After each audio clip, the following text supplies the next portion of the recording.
I wanted to use this foci of analysis, Mexico City, and be able to speak about all these things in a way that I could tell the story of this city, never losing track of what I'm talking about, which is Mexico City, but at the same time talking about all these things I wanted to talk, because I think Mexico City has something to say about that, and also because I also think that in speaking about those things, like science, like language, maybe the very idea of science and language could be reconsidered a little bit. I'm not trying to redefine any fancy academic book about science or history of science or philosophy of science or language or philology, but I'm just saying, maybe by reading this in English, in a lingua franca, you can reconsider what is believed to be science. Because this odd city in the middle of nowhere had this experience. And finally, I want to say something about why this book being so odd, so dangerous to attempt, because it could have failed, and maybe I failed, but I'm thankful. My gratitude to Professor Moya, who thinks I didn't fail. I hope I didn't. But it's risky, and I know that, because it's attempting to do many things, speaking about many other things. And it is, for lack of a better term, extremely culturalist, and yet there is something profoundly conventional, philosophically speaking, and historiographically speaking. It sounds like very, hipster, if you allow me to say the word, because it talks about it from lice to rats to language to Rabindranath Tagore in Mexico, or something like that. But on the other hand, it's extremely conservative, epistemologically, if you want, in terms of what I understood as history, and in terms of the use of evidence. That is, in the last analysis, this is a very conventional, conservative book, which is based on massive research, analysis of lots of documents. In a way, it's a report of a very terrible defeat. I wanted to write all this wonderful stuff, and I ended up being a very conservative historian who ended up traveling from one archive to another archive, trying just to find evidence of things, and really finding the storytelling according to what I was finding. That was a terrible defeat. I grew up in 1990s, academically, in 1990s Stanford, when it was the postmodern thing. I mean, the whole thing there, I read my Foucault, my Derrida, my Lacapra, my El, the whole thing. It was,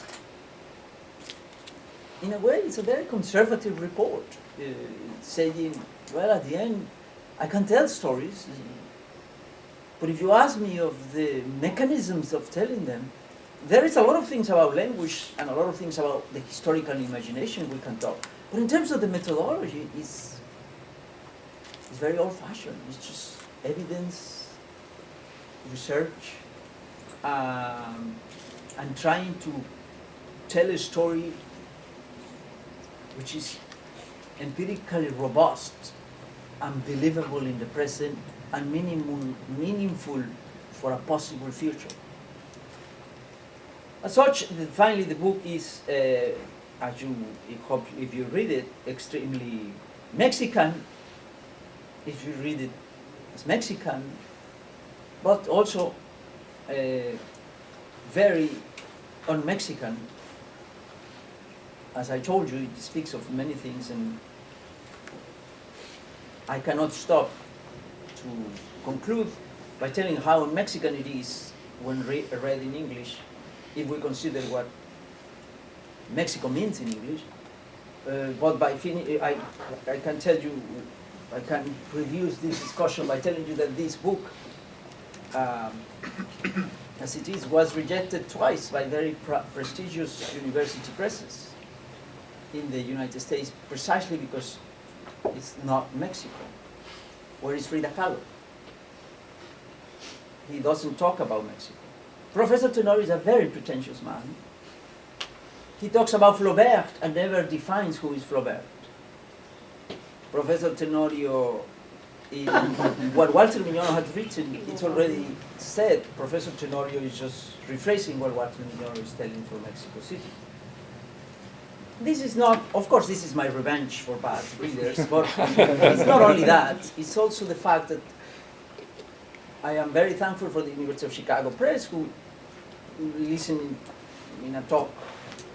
The editor say, I like your ideas about the city, why don't you give me the manuscript? I say, no, you are going to like it, or you might like it, or your readers are never going to like it. And he said, well, let me have a look. And to tell you how Mexican it is read in English, I asked him if he were going to consider it. I will only send it to him if he were not to send this to Mexican historians in the United States, because they were not going to like it. I knew that. I tried twice. He didn't, and the book was published, as you know. Now, as rich as complex, not in a complementary way, but as baroque, that will be the word, as baroque as the book is, with so many things at the same time. In fact, I may not have succeeded, but it's just an attempt to tell interesting, unknown stories, full of little details, which I enjoy very much in telling. That's all I wanted to say. All right, well, I'm sure we all have a lot of questions for Professor Tenorio about his book. But just to get the discussion started, I have a few little questions of my own. And so I'm going to get started with those, and then we can open up the table for everyone else and get started. So in order to capture the urban experience, Professor Tenorio emphasizes the importance of grasping feelings, knowledge, and what he calls wonderings, produced by urban walks or streets or buildings or a corner. Such an approach raises questions about the methodology and how the historian captures feelings, wonderings, knowledge about a walk or a building or a corner. And Professor Tenorio mentioned transcribing the city and transcribing this urban experience, but how exactly is this done in a way that can be put down into a book that can be published like this? Professor Tenorio's discussion in the introduction on the problems of essaying raised questions regarding the extent to which this is a personal project, and indeed Professor Tenorio has already mentioned how much of a personal project it is. It's one of the historian writing in a foreign language, of trying to grasp the sentiments of a native country through the language of a foreign one. Is this perhaps a story of self-identification? What is the personal process involved in writing essays based on walks and corners and buildings? And what does essaying allow the historian to accomplish, and what does it do for the reader? And why is essaying chosen over other narrative forms in this particular case? From reading the book, one can gather that essaying brings to life the city as a subject and as a live historical actor. What does the reader gain from perceiving and analyzing the city as a historical subject with agency? And how does the city as a historical actor change our understanding of the spaces of the city? Space in and of itself gains agency, but how is this done, and what sort of theoretical framework is used to analyze space in this way? Finally, Professor Tenorio's need to comprehend the universal through the particular, reading Mexico City as local and inevitably a global phenomenon, tells the story of shifting identities in Mexico City. And I think this is perhaps where we can get back to the idea of self-identification through this project. I Speak of the City shows how Mexico City was at once cosmopolitan and quintessentially Mexican. What is Mexico City's exceptionalism? What makes a city Mexican? What does it mean to be a Mexican in a cosmopolitan city? More importantly, what is modern about Mexico, especially one that is seen through foreign eyes as exotic, passive, indigenous place? And how do Mexicans understand modernity in Mexico? How do these concepts of modernity as understood by foreigners and Mexicans change over time. So I hope these questions, there's quite a few of them, they all sort of center around this process of self-identification, concepts of modernity, and more importantly, what it means to be a Mexican, and some questions about essaying and narrative form. So I'd like to open the table for anyone who'd like to add any questions, and of course, comments on those questions. Thank you. Thanks so much. So the floor is open for questions. Maybe we could have a round and have Mauricio respond and have several rounds with several issues on the table.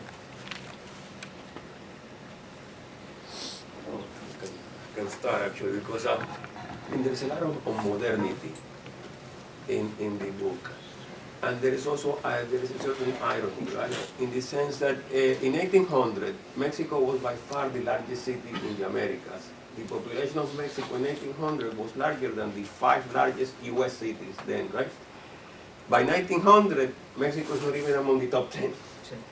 Although it has grown tremendously in the Belle Epoque, but it's of all of these cities that are growing, it's the antithesis of Chicago. If Chicago is a history without history, right? Mexico is the reverse, which is in a sense the unmodern. There is a non-modern legacy. It's building upon,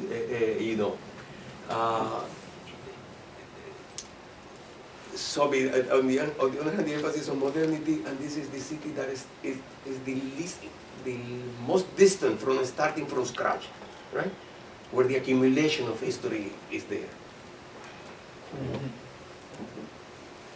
And probably that tends to come along with conservatism rather than.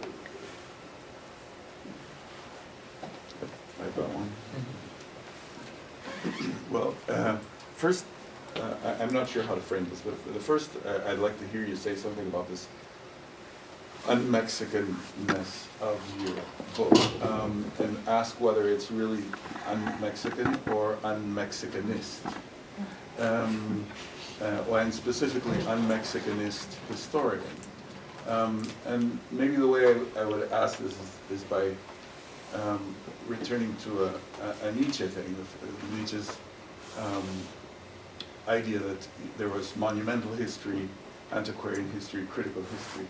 By eschewing some of the professional history, which you do, because you got tenure, and that's why people who don't have dissertations shouldn't try it. I mean, just to be blunt. You can do it, and you've done it. You know? But the gesture is to eschew the mantle of, basically obeying the historiography. Now, by eschewing that mantle, presumably you allow yourself to put yourself in the kind of situation that Nietzsche was talking about, and that I think has been blurred by the density of the historical profession, right? Which now has, sort of odd jobs that it feels must be done because nobody has done them, right? And this book clearly is not an odd job that nobody has done. This is a book that was needed to be done. It's not filling a gap. It's not doing anything like that. So the gesture was to eliminate the baggage of the historical profession at the same time while retaining all of the rigors of the historical profession, what we call conservatism. Now, okay, you did that. So if you go to this Nietzsche thing, do you identify with any of these three, antiquarian, monumental, or critical history? And where is this, because it seems that there's so much going on here that it might be all three, and specifically the way I would ask you to answer that is in relation to something like Monsiurais. Because Monsiurais, which is clearly a fundamental figure for all of our generations. You're younger than I am, but for both of our generations,